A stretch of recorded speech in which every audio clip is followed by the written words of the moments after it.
Les pleurs déchiraient la cabine de l'avion comme une sirène, faisant tourner les têtes et agitant les passagers mal à l'aise sur leur siège. Rachel Martinez serra sa fille de 6 mois, Sophia, plus fort contre sa poitrine, murmurant des excuses désespérées à quiconque pouvait l'entendre. Les gémissements du bébé semblaient résonner plus fort dans l'espace confiné de la classe économique, et Rachel pouvait sentir le poids des regards accusateurs lui transpercer le dos. « S'il te plaît, ma chérie, s'il te plaît, chuchota-t-elle, berçant doucement Sophia, tandis que des larmes d'épuisement menaçaient de couler de ses propres yeux. La jeune mère était éveillée depuis près de 36 heures.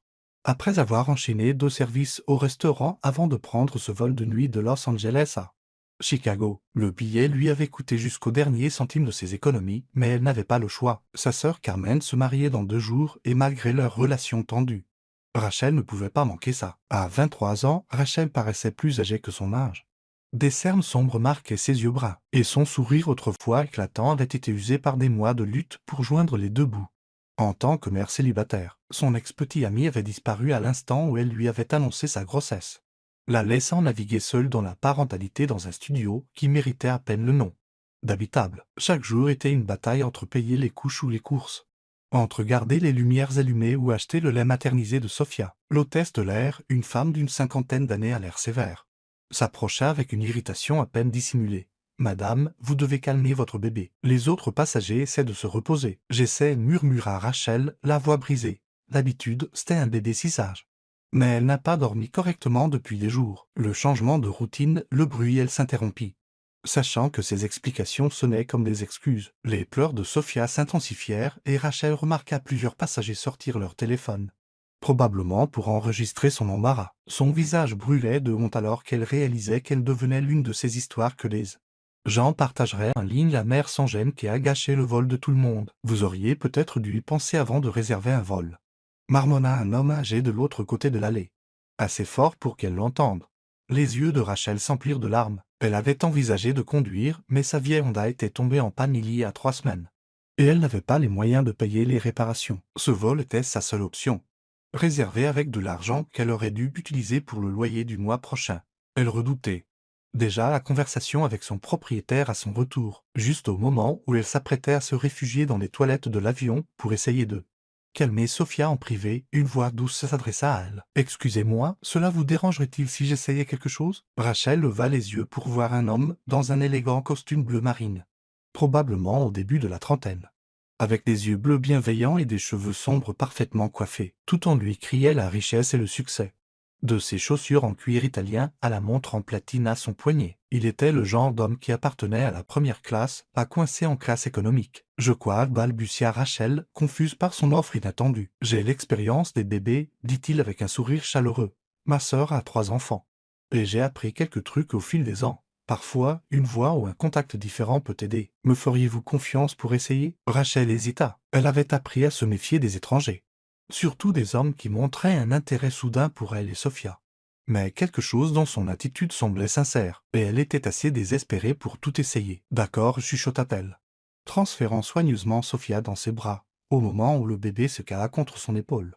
Quelque chose de magique se produisit. En quelques secondes, les pleurs de Sophia s'adoucirent en faibles gémissements, puis firent place à un silence complet. La grande main de l'homme se déplaça en cercle doux sur son petit dos, et il fredonna une douce mélodie qui sembla agir comme une berceuse. « Comment avez-vous souffla Rachel, stupéfaite par la paix soudaine. « Comme je l'ai dit, beaucoup de pratique, » répondit-il doucement, poursuivant ses mouvements apaisants. « Parfois, les bébés ont juste besoin d'un changement de décor ou, dans ce cas, d'un changement de bras. » Autour d'eux, la cabine s'était installée dans un silence reconnaissant. Les passagers qui la foudroyaient du regard quelques instants auparavant observaient maintenant avec curiosité et approbation. L'hôtesse de l'air sourit même en passant, hochant la tête avec appréciation devant la situation résolue. « Comment s'appelle-t-elle » demanda l'homme, tenant toujours Sophia avec une aisance expérimentée. « Sophia » répondit Rachel, étudiant son visage. Il y avait quelque chose de familier chez lui, bien qu'elle ne puisse pas dire où elle aurait pu le voir auparavant. « Et moi, c'est Rachel. Je ne saurais comment vous remercier. J'étais sur le point de m'effondrer complètement. Ravi de vous rencontrer. Je m'appelle Himes, dit-il, puis ajouta avec un petit rire. Et ne mentionnez pas ça. Nous avons tous eu ces moments où tout semble écrasant, peut-être pas avec un bébé, mais nous avons tous connu ça. » Alors que Sophia s'endormait contre l'épaule de Himes, Rachel se sentit se détendre pour la première fois depuis des jours. Elle regardait avec quelle naturalité il tenait sa fille. Comment sa veste de costume coûteuse était maintenant froissée et légèrement humide de bave de bébé, mais il ne semblait pas s'en soucier du tout. « Vous n'êtes pas en classe économique, n'est-ce pas » demanda-t-elle, réalisant soudain qu'il était bien trop bien habillé pour leur section de l'avion. Et il sourit mystérieusement. « Disons que j'aime varier les plaisirs parfois. La première classe. » Peut-être prévisible, il y avait quelque chose dans son ton qui fit se demander à Rachel s'il y avait plus dans son histoire, mais elle était trop reconnaissante et épuisée pour insister. Le doux ronronnement des moteurs de l'avion, combiné au premier moment de paix qu'elle avait eu depuis des semaines, commença à alourdir ses paupières. « Je devrais la reprendre » dit-elle sans conviction. Bien que Sophia ait l'air plus à l'aise qu'elle ne l'avait été depuis des jours. « Elle est bien ici si vous voulez vous reposer. » Offrez Himes. « Ça ne me dérange pas de la tenir. Vous avez l'air d'avoir besoin de sommeil. » Rachel voulait protester, maintenir son indépendance et ne pas accepter l'aide d'un étranger. Mais son corps la trahissait. La combinaison de l'épuisement, du soulagement et de la première gentillesse qu'elle avait connue depuis des mois submergeait ses défenses. « Vous êtes sûr » demanda-t-elle, sa voix déjà pâteuse de sommeil. « Absolument. Reposez-vous. Je m'en occupe. » Malgré tous les instincts lui disant de rester alerte, Rachel sentit sa tête s'alourdir. La chaleur qui émanait de Himes, le rythme régulier de sa respiration et le silence paisible de Sophia créèrent un cocon de sécurité qu'elle n'avait pas ressenti depuis des mois. Presque sans s'en rendre compte, elle se retrouva appuyée contre son épaule, sa conscience s'évanouissant alors que l'avion les transportait à travers le ciel nocturne. Ce que Rachel ne savait pas, c'est que Himes l'observait se débattre depuis une heure, le cœur brisé à la vue d'une si jeune mère essayant si fort de s'en sortir seule. Ce qu'elle ne savait pas non plus, c'est que Himes Whitmore n'était pas un passager ordinaire. Il était le PDG de Whitmore Industries, l'une des plus grandes fondations caritatives du pays. Et cette rencontre fortuite était sur le point de changer leur de vie d'une manière cocaine. De ne pouvait imaginer. Rachel se réveilla au son de l'annonce douce « Il atterrirait à Chicago dans 30 minutes ». Pendant un instant, elle fut désorientée, se demandant pourquoi elle se sentait si au chaud et à l'aise.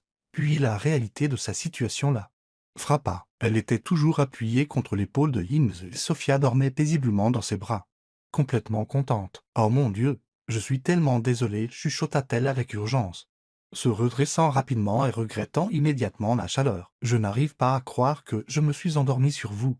Vous devez me trouver complètement déplacée. » Et Himes sourit, apparemment imperturbable par son embarras. « Vous étiez épuisés. Vous aviez toutes les deux besoin de repos.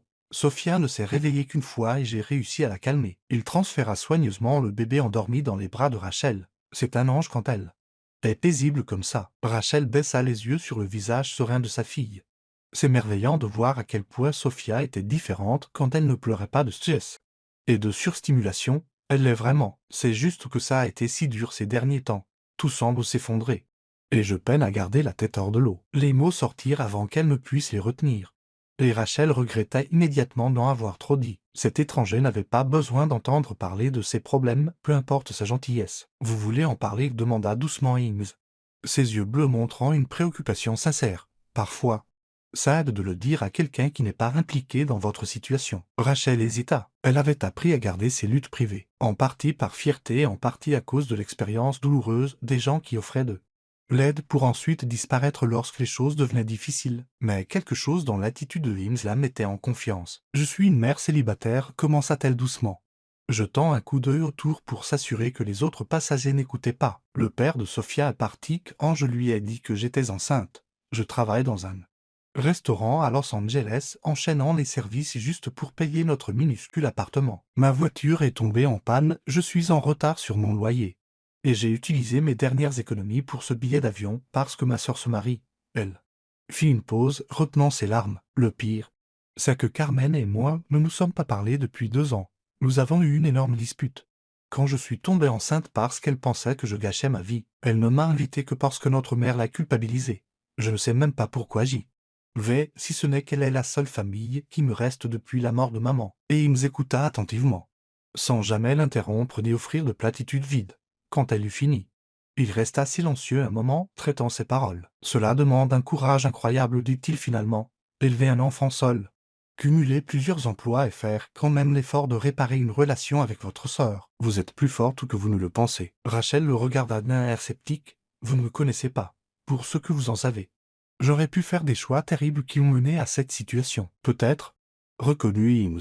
Mais je vous observe depuis le décollage, la façon dont vous vous excusez auprès de chaque passager, la douceur avec laquelle vous manipulez Sophia même lorsque vous êtes stressé, le fait que vous alliez à un mariage où vous n'êtes peut-être pas la bienvenue juste parce que c'est la famille. Ce ne sont pas les actions de quelqu'un qui fait des choix terribles. Ce sont les actions de quelqu'un qui se soucie profondément de faire ce qui est juste. Ces mots frappèrent Rachel plus fort qu'elle ne s'y attendait. Quand quelqu'un avait-il dit pour la dernière fois quelque chose de vraiment gentil sur son caractère? Son ex-petit ami avait constamment critiqué ses décisions. Son patron au restaurant la traitait comme si elle était jetable. Et même sa propre sœur l'avait fait se sentir comme une ratée. « Et vous ?» demanda-t-elle, détournant l'attention d'elle-même. « Vous ne m'avez jamais dit ce que vous faites dans la vie, et vous n'avez toujours pas expliqué pourquoi quelqu'un qui peut manifestement se payer la première classe est assis ici en classe économique avec le reste d'entre nous, les plébéiens. » L'expression de Eames devint pensive. Et Rachel sentit qu'il y avait quelque chose qui ne lui disait pas. « Je travaille dans les affaires, dit-il vaguement, et parfois je préfère la classe économique parce que l'on y rencontre des gens plus intéressants. La première classe peut être remplie de gens qui ont oublié à quoi ressemble la vraie vie. » C'est une non-réponse très diplomatique, observa Rachel, étudiant son visage. « Êtes-vous une sorte d'homme mystérieux? Devrais-je m'inquiéter de m'être endormi sur l'épaule d'un étranger? Rien de dangereux, je vous le promets, Eames. » Mais Rachel remarqua qu'il ne lui avait toujours pas donné de réponse directe. « Disons simplement que je suis dans une position où j'essaie d'aider les gens quand je le peux. Et parfois c'est plus facile de le faire sans trop de fanfare. » Avant que Rachel ne puisse insister, l'avion commença sa descente. Et la voix du capitaine remplit la cabine d'instruction d'atterrissage. Le charme de leur conversation intime fut rompu alors que les passagers autour d'eux commençaient à rassembler leurs affaires et à se préparer à l'arrivée. « C'est probablement ici que nous disons au revoir, dit Rachel, se sentant étonnamment triste de se séparer de cet étranger bienveillant, qui lui avait montré plus de compassion en quelques heures qu'elle n'en avait connu en des mois. « Je ne saurais comment vous remercier pour ce que vous avez fait. Vous m'avez sauvé d'une humiliation totale. Et vous avez offert à Sophia le meilleur sommeil qu'elle ait eu depuis des semaines. » En fait, dit Eames, fouillant dans la poche de sa veste. « J'espérais pouvoir vous donner quelque chose. » Il sortit une élégante carte de visite de couleur crème avec des lettres noires simples. « Si jamais vous avez besoin de quoi que ce soit, et je dis bien quoi que ce soit, n'hésitez pas à appeler ce numéro. » Rachel prit la carte et la lut, ses yeux s'écarquillant de choc. La carte était simple mais chère, avec des lettres en relief qui disaient « Eames Whitmore, PDG, Whitmore Industries ». En dessous se trouvait un numéro de téléphone et une adresse dans le centre-ville de Chicago. « Vous êtes Eames Whitmore » chuchota-t-elle, fixant la carte. Même elle, travaillant dans un petit restaurant et luttant pour joindre les deux bouts, avait entendu parler de Whitmore Industries. Ils étaient célèbres pour leur travail caritatif, apparaissant dans les actualités pour des initiatives éducatives, des programmes de logement pour les mères célibataires et des formations professionnelles pour les personne en difficulté. « Coupable, dit Eames avec un sourire penaud. J'essayais d'éviter de le mentionner parce que je voulais avoir une conversation normale avec quelqu'un qui n'essayait pas de me demander de l'argent ou de m'impressionner avec ses relations. » L'esprit de Rachel s'emballa tandis que les pièces du puzzle s'assemblaient. Cela expliquait ses vêtements chers, son aisance à aider les gens, et ses commentaires mystérieux sur sa position pour aider les autres. Mais cela rendait aussi sa gentillesse envers elle encore plus significative. Il aurait pu rester en première classe, ignorer sa lutte, laisser l'hôtesse de l'air s'occuper du bébé qui pleurait. Au lieu de cela, il avait choisi d'aider. « Pourquoi ne me l'avez-vous pas dit ?» demanda-t-elle, encore en train de digérer la révélation. « Parce que vous aviez besoin de l'aide de Eames la personne, pas de Eames le PDG, répondit-il. Et parce que j'ai appris que lorsque les gens savent qui je suis, soit ils veulent quelque chose de moi, soit ils deviennent si intimidés qu'ils ne peuvent plus agir naturellement. J'ai aimé vous parler en tant que moi-même. » L'avion atterrit avec un léger bruit sourd, et les passagers commencèrent immédiatement à se lever et à atteindre les compartiments supérieurs. Malgré les demandes de l'hôtesse de l'air de rester assis, Rachel serra la carte de visite, ne sachant pas si cette révélation rendait tout meilleur ou plus compliqué. « La carte n'est pas de la charité, dit Eames, comme s'il lisait dans ses pensées. C'est une opportunité, si vous la voulez. » Alors qu'il roulait vers la porte d'embarquement, Rachel fixa la carte dans ses mains, se demandant si cette rencontre fortuite était sur le point de changer sa vie pour toujours, ou si elle était sur le point de se réveiller d'un rêve impossible. L'aéroport de Chicago bourdonnait du chaos matinal habituel alors que Rachel récupérait ses maigres affaires du compartiment supérieur. Son unique sac de sport usé, contenant tout ce qu'elle possédait pour le week-end, semblait pathétiquement petit par rapport aux bagages élégants que les autres passagers récupéraient. Eames attendit patiemment à côté d'elle, tenant Sophia pendant que Rachel luttait avec la fermeture éclair cassée du sac. « Laissez-moi vous aider, offrit-il. » Mais Rachel secoua fermement la tête. J'y arrive, insista-t-elle. Réussissant finalement à libérer le sac, le geste était automatique. Elle avait appris à être farouchement indépendante par nécessité. Accepter de l'aide signifiait devoir quelque chose aux gens. Et devoir quelque chose aux gens signifiait la déception quand ils finissaient inévitablement par vous laisser tomber, alors qu'ils traversaient la passerelle ensemble. Rachel se sentait de plus en plus consciente du contraste entre eux, et il se déplaçait avec la confiance de quelqu'un habitué à être important. Tandis qu'elle serrait fort Sophia, redoutant déjà la confrontation à venir avec sa sœur Carmen. « Où séjournez-vous pour le mariage ?» demanda Himes alors qu'il entrait dans le terminal. « Dans un motel près du lieu de la cérémonie, répondit Rachel, sans mentionner qu'elle avait choisi l'option la moins chère qu'elle avait pu trouver en ligne, avec des critiques mentionnant des tapis tachés et une propreté douteuse. Ce n'est pas luxueux. Mais Sophia et moi n'avons pas besoin de grand-chose. Et Himes fronça légèrement les sourcils. Chicago peut être imprévisible en octobre. Certains de ces endroits bon marché n'ont pas de chauffage adéquat. Avez-vous envisagé? Je ne peux pas me permettre mieux. Rachel le coupa, les joues brûlantes d'embarras. Écoutez, j'apprécie tout ce que vous avez fait. Mais je n'ai pas besoin que vous résolviez tous mes problèmes. Je me suis très bien débrouillée. Toute seule jusqu'à présent. Les mots sortirent plus durement qu'elle ne l'avait voulu. Née d'années de lutte pour maintenir sa dignité tout en survivant à peine, et il leva les mains dans un geste pacifique.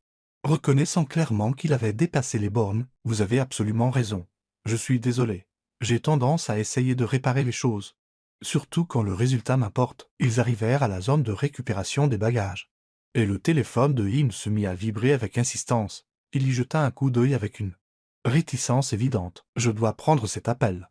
S'excusa-t-il. Une urgence de travail qui apparemment ne peut pas attendre. Il répondit d'un ton sec, 8 mots à l'appareil. Et Rachel vit toute son attitude passer en mode professionnel, pendant que Himes gérait son appel. Rachel se surprit à l'étudier avec un nouveau regard. Elle avait passé le vol à parler à Himes. L'étranger bienveillant, mais maintenant elle voyait Himes le PDG, la façon dont il commandait l'attention, même en parlant doucement. Comment d'autres voyageurs d'affaires dans le terminal semblaient le reconnaître et chuchoter. Entre eux, je comprends que le calendrier est critique, disait Himes dans son téléphone, mais nous ne pouvons pas faire de compromis sur le processus de sélection pour le programme de logement. Ce sont des mères célibataires dont nous parlons, pas des statistiques sur une feuille de calcul. Le souffle de Rachel se coupa. Un programme de logement pour les mères célibataires? Elle s'efforça d'entendre plus de la conversation sans paraître indiscrète. Non, je veux personnellement examiner chaque demande qui est rejetée, continua fermement Himes. Si quelqu'un est réellement dans le besoin et que nous le refusons à cause de lourdeur administrative, alors nous échouons à notre mission. Une terrible prise de conscience commença à poindre chez Rachel. Ce matin, elle avait partagé ses luttes les plus intimes avec un étranger dans un avion, ses problèmes financiers, son insécurité en matière de logement, son statut de mère célibataire joignant à peine les deux bouts. Maintenant, elle apprenait que ce même étranger dirigeait des programmes spécifiquement conçus pour aider les personnes dans sa situation exacte. Quand Himes termina son appel, il se tourna vers elle avec un sourire d'excuse. Mais Rachel étudiait son visage avec une méfiance croissante. « Ce programme de logement dont vous parliez, dit-elle lentement. Depuis combien de temps Whitmore Industries le gère-t-il? Environ 3 ans maintenant, répondit Himes. Apparemment satisfait de son intérêt. Nous avons aidé plus de 500 familles à accéder à un logement stable. C'est l'une de nos initiatives les plus réussies. Et le processus de candidature? Insista Rachel. Comment les gens en entendent-ils parler habituellement? Quelque chose dans son ton a dû alerter Himes que ce n'était pas une curiosité désinvolte. Son expression devint prudente. Nous avons des coordinateurs qui identifient les familles dans le besoin. Parfois, les gens sont référés par les services sociaux. Parfois par des organisations communautaires. Pourquoi demandez-vous? Rachel sentit une colère froide monter en elle. Comme c'est pratique que vous soyez assis en classe économique juste à côté d'une mère célibataire qui correspond parfaitement au profil démographique de votre programme. Comme c'est pratique que vous ayez été si intéressé à entendre parler de toutes mes difficultés financières et de mes problèmes de logement. Rachel, que suggérez-vous? Demanda Himes. Mais elle pouvait voir la connaissance coupable dans ses yeux. Je suggère que tout ça, votre gentillesse, votre aide avec Sophia, toute cette conversation, n'était qu'une mise en scène. Prévoyez-vous déjà de m'offrir une place dans votre programme de logement? Et c'est ainsi que Whitmore Industries trouve ses histoires à succès. En ciblant les femmes vulnérables dans les avions, ce n'est pas comme ça, dit rapidement Himes, mais Rachel était au-delà des explications. Oh mon Dieu, je suis si stupide, continua-t-elle, sa voix s'élevant malgré Sophia qui s'agitait dans ses bras. J'ai vraiment cru que quelqu'un était gentil avec moi sans raison. J'ai cru avoir rencontré quelqu'un qui se souciait de moi en tant que personne. Pas comme un cas de charité. D'autres passagers commençaient à regarder Mais Rachel était trop blessée et en colère pour s'en soucier. Tout avait un sens maintenant. Pourquoi il s'était tant intéressé à son histoire? Pourquoi il avait été si prudent de ne pas révéler son identité? Pourquoi il lui avait donné sa carte de visite avec de si mystérieuses promesses? Vous voulez savoir le pire? Dit-elle, des larmes d'humiliation lui brûlant les yeux. Pendant quelques heures, j'ai vraiment eu l'impression de valoir quelque chose. Que peut-être je n'étais pas juste une pathétique mère célibataire incapable de mettre de l'ordre dans sa vie, mais pendant tout ce temps, vous m'évaluiez simplement comme une sorte d'étude de cas. Ce n'est pas vrai, dit Ames en s'approchant. Oui, je voyageais pour superviser personnellement nos programmes de Chicago, et oui, je prends parfois des vols en classe économique pour rester en contact avec les gens que nous servons. Mais vous aider n'était pas calculé. Rachel, c'était de la décence humaine. Et apprendre à vous connaître, c'était sincère. Je ne vous crois pas, répondit Rachel, bien que quelque chose dans sa voix lui donnât envie de le faire. Les gens comme vous n'aident pas au hasard des gens comme moi, à moins d'y trouver un intérêt. Qu'aviez-vous l'intention de faire? Me suivre au mariage de ma sœur et documenter que moi votre œuvre de charité a changé ma vie. Ames passa une main dans ses cheveux, l'air vraiment affligé. Je vois comment ça peut paraître. Mais vous vous trompez sur mes motivations. Oui, je suis passionné par l'aide aux mères célibataires. Parce que j'ai vu ce qu'elles traversent. Ma propre mère m'a élevé seule après que mon père soit parti quand j'avais 7 ans. Elle cumulait 3 emplois juste pour nous loger et nous nourrir. Cette révélation stoppa net la tirade furieuse de Rachel. Elle étudia le visage de Ames, y voyant quelque chose de brut et de vulnérable qui n'y était pas auparavant. Chaque femme que nous aidons à travers nos programmes me rappelle ma mère. Continua Ames doucement. Les nuits où elle pleurait jusqu'à s'endormir en pensant qu'elle m'échouait. Les fois où elle avait faim pour que je puisse manger, la façon dont elle gardait la tête haute, même quand le monde la traitait comme si elle avait moins de valeur parce qu'elle élevait un enfant. Seule, Rachel sentit sa colère faiblir, mais la blessure était encore trop fraîche, même si c'est vrai. Ça ne change rien au fait que vous n'avez pas été honnête avec moi. Vous m'avez laissé vous ouvrir mon cœur tout en sachant que vous pouviez résoudre tous mes problèmes d'un simple coup de fil. Et si je vous avais dit qui j'étais dès le début, la défia Ames? M'auriez-vous parlé de la même manière? M'auriez-vous laissé tenir Sophia, ou auriez-vous supposé que j'avais des arrière-pensées? Rachel ouvrit la bouche pour argumenter, puis réalisa qu'il avait raison. Si elle avait su qu'il était un PDG milliardaire avec des programmes caritatifs, elle aurait été soit méfiante de ses intentions, soit trop intimidée pour être elle-même. Mais avant qu'elle ne puisse répondre, Sophia se remit à pleurer. Le stress et les voix élevées perturbant son sommeil paisible. Le son traversa le tumulte émotionnel de Rachel, lui rappelant qu'elle avait des préoccupations plus immédiates que de démêler ses sentiments compliqués à l'égard de Ames Whitmore. « Je dois y aller, dit-elle, ajustant Sophia dans ses bras. Ma sœur m'attend. Et j'ai déjà fait assez de scènes en public pour une journée. Rachel, s'il vous plaît, cria Ames alors qu'elle commençait à s'éloigner. Laissez-moi tout vous expliquer correctement. Laissez-moi. Mais Rachel continua de marcher, le cœur brisé à chaque pas, se demandant si elle venait de tourner le dos à la réponse à toutes ses prières ou si elle venait d'échapper de justesse à devenir le projet caritatif de quelqu'un. La chambre de motel était tout aussi déprimante que Rachel s'y attendait, la moquette portait des taches mystérieuses, le chauffage cliquetait de manière inquiétante, et les murs fins lui permettaient d'entendre chaque conversation des chambres voisines. Mais rien de tout cela n'avait autant d'importance que la douleur dans sa poitrine depuis qu'elle avait quitté Ames à l'aéroport 2 jours plus tôt. Rachel était assise sur le lit grumeux, essayant de réparer un accroc dans sa seule belle robe. Une simple pièce bleu marine qu'elle avait portée à des entretiens d'embauche ou aux funérailles de sa mère. Sophia était allongée sur le lit à côté d'elle, enfin contente après une nuit difficile dans cet environnement inconnu. Demain, c'était le mariage de Carmen. Et Rachel n'avait toujours pas décidé si elle aurait le courage de se montrer. Son téléphone vibra. Avec un SMS de sa sœur. Le dîner de répétition est à 7 heures. Tu viens bien au mariage demain, n'est-ce pas?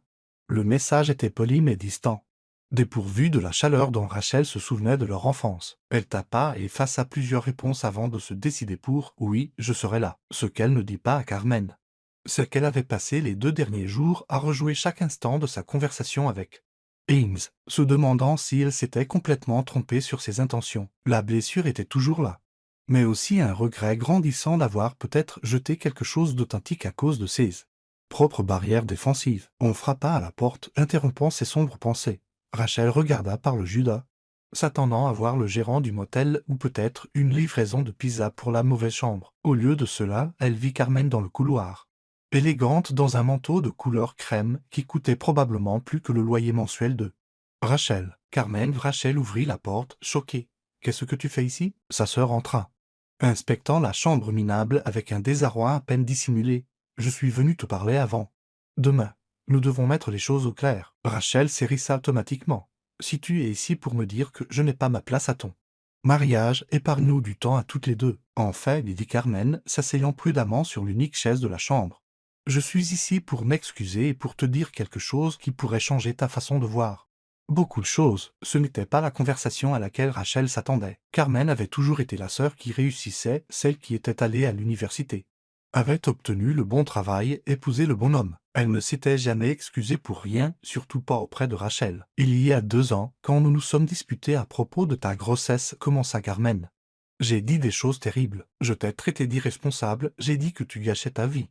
Je t'ai accusé d'être égoïste, d'avoir un bébé que tu ne pouvais pas te permettre. Je me souviens, dit Rachel doucement, les vieilles blessures encore sensibles. Ce que tu ne sais pas, c'est que j'étais enceinte aussi, continuait Carmen.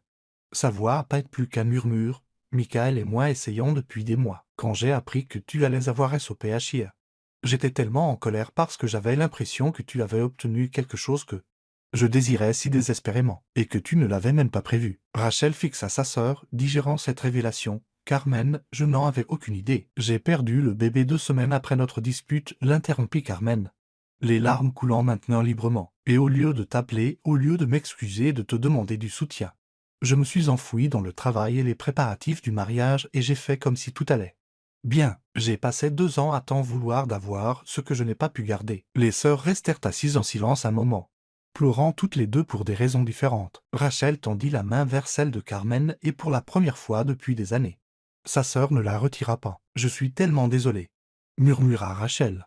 J'aurais aimé savoir.